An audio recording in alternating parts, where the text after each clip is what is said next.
Hi guys, maayong buntag. So karon pa ako nakamata diri kay grabe kay katignaw og alas 8 na sa buntag and ang akong boyfriend is na sa work. And then nagplaster ako diri sa room, guys.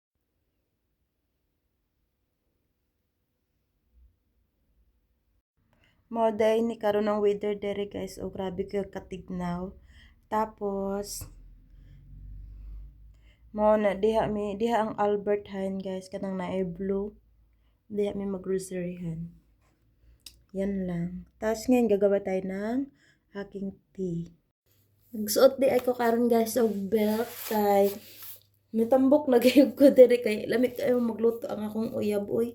Sige ra kog kaon. So good thing nadala na ako ni guys tapos giorderan pud ko niya mga gamit na ako pang exercise diri sa balay kay katong na ako sa Pilipinas busy man kay ko sa tanan sa trabaho di ko maka-exercise. So butan siya. At sa kusina guys. Mga dinig guys ang kusina sa ano, so may mga basura pa, charot-charot. Tapos i-on natin pang light. Oh. So gawa tayo ng tea. I want green tea today. Guys, so ito yung iniinom kong Lipton green tea. And isa sa pinakagusto ko dito guys kasi kapag gising ko sa umaga ay talagang alam niyo na nakapagbawas talaga ako and hindi ako nahirapan. Minsan 2 beses sa isang araw or tatlo, minsan lang naman yun. Pero maganda talaga siya guys kasi lahat ng mga kinakain mo talagang mailabas mo siya.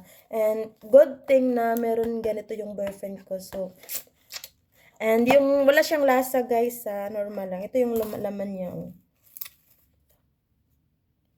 Yan. So, lalagay ko lang siya ng ganito. Wait lang. Tapos, may hot water ako.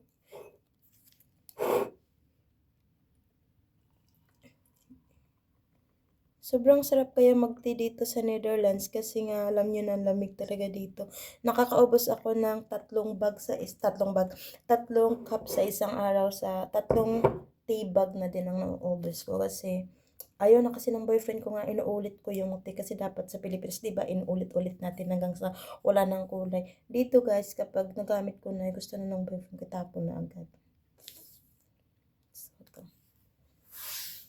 And bago ako mag-enjoy sa aking tea, ay binigyan ko muna ng pagkain ng 2 pusa ng aking boyfriend, si Ada and si Olga. That is Ada. Yeah, that is Olga. Hello, Olga. Good morning.